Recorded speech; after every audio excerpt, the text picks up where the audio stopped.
Welcome to EJH Bridge Cars. So for today, something a little different. I need to put a fuel pump in the Rover. So a year or two ago, I replaced the fuel pump in the Rover. It was not the original. It was a faucet pump, and it had been there a very long time. I would say probably a couple of decades, judging by the condition, though I don't know because I didn't put it in. So I replaced it with another faucet, which is this one.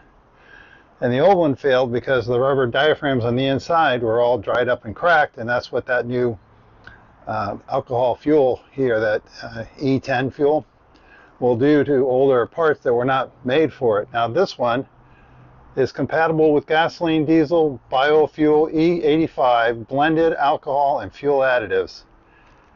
And I don't know what's going on with it. If I put power to it, you hear the pump goes over, it doesn't return. If I turn the power on and off, the shuttle goes back and forth and it moves fuel. So whatever tells it to return is not working. Don't know why.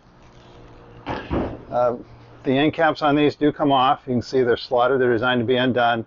There's a filter in here, and you can see the reciprocal pump, which is just a piston sliding back and forth on an electromagnet. So I don't know what's up with that. It's way out of warranty, so just out of luck. It was not an inexpensive pump. It was well over $100.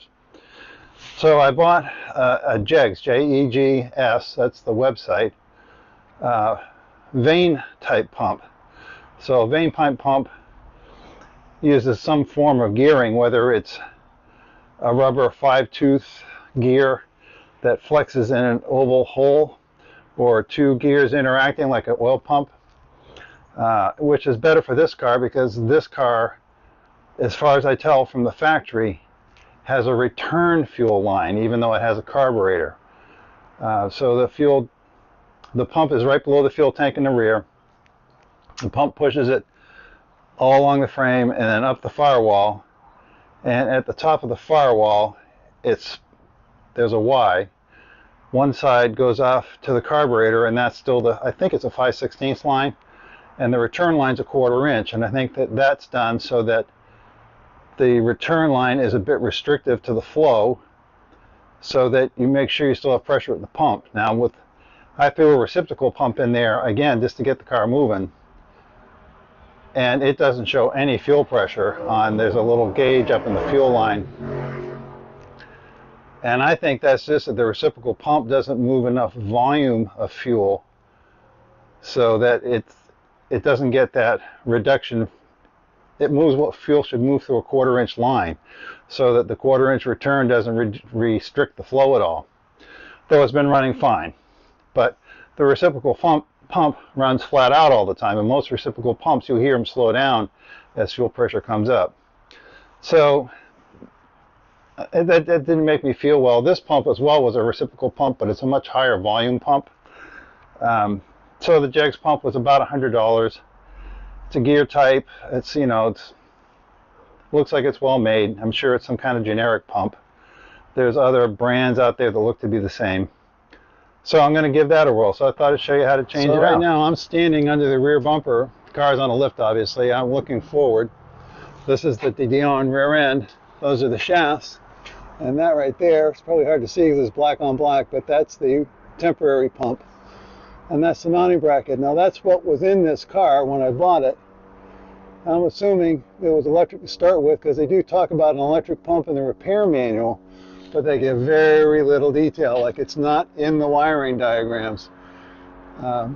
So whether it's just something they use for the North American market because of the hot weather here and fuel vaporization, vapor lock, blah, blah, blah, I don't know. It's hard to say. But there it is. The wiring up top certainly looks like it's original to the car. And then this is a new lead coming in. There's some kind of connector, whether it's a Spec connector or what. Anyway, so what we're going to do, this is the valve that turns the reserve tank on, which is really there's just two pipes in there, different heights. So the taller pipe is the main one, and the lower one, which you turn on with this, turns the other one on. So this is the fuel feed to the pump. This is the pressure feed. And then here's the steel lines, and you can see with the brake lines and all that running it forward.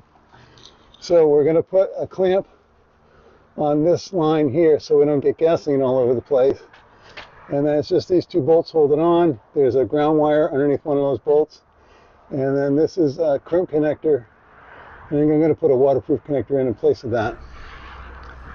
So I added an extra clamp because the fuel was running back from the carburetor, because I had driven the car in here and it was all full of fuel. So rather than having it drip all over the ground, I just added a clamp.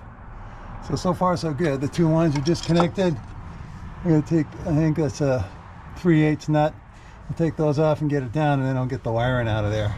So here's the pump, and I just snipped the power wire at the connector, and then the ground was just held underneath one of the nuts that held the clamp, and there's also a wire coming down from up in the body to a good ground, because this is all rubber isolated. So we're going to need to change over the angle connectors here, and also I'm going to put a little extension on here because I want to put a fuel pump, fuel filter on the inlet side. So here's the new pump. You see this is a motor. This is a case where the gears are. You can just kind of see them in there. You probably can't. Let's see, shine a bit of light in there. You can see the veins in there. So this will be much higher volume. I think this was 35 gallons an hour, and this is like 60 or something like that. So the other thing you can see is this is a 3/8 pipe fitting, and these were 1/8 inch. So I'm going to put these pair of reducers in, and then the out, we will just put this. But on the inlet side, this will all get pipe taped and everything first, but this is going to go like that, which will leave enough room for this. So I think if I just had, we got to have a 90 in there somehow, so I'll have that with a bit of room. So, and that's just a filter. It actually came with the other pump, but it's just a standard. They use these on Fords right into the carburetor, but these are a pretty normal device. So I'm going to do a little taping and putting in, and we'll get back to you. Most of you probably already know this. This is Teflon tape.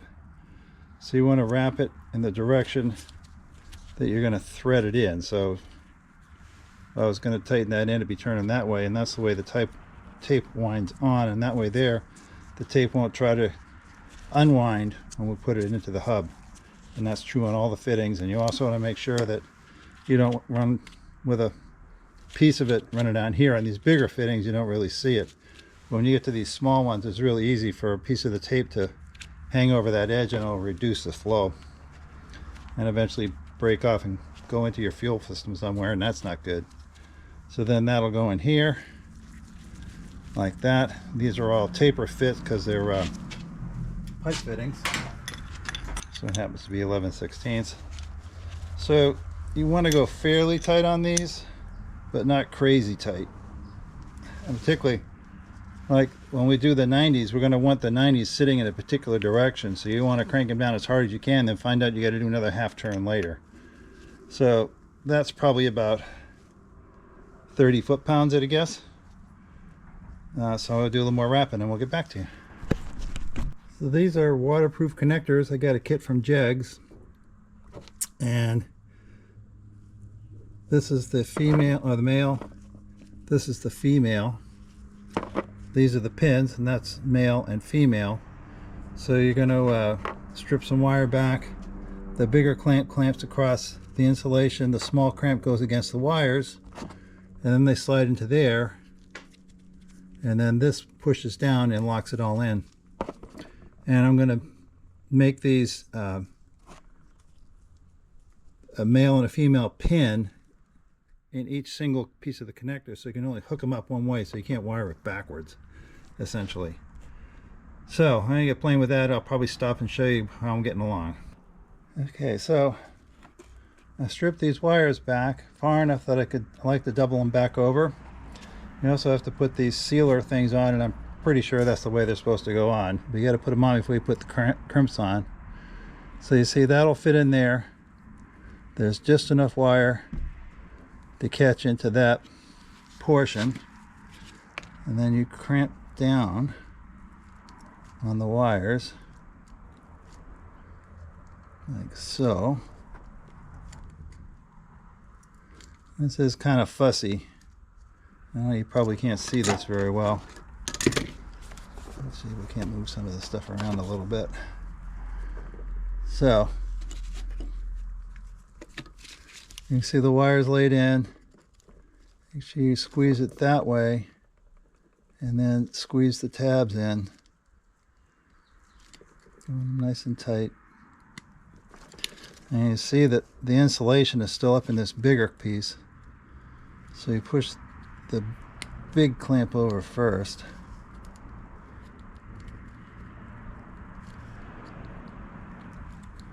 And the smaller one.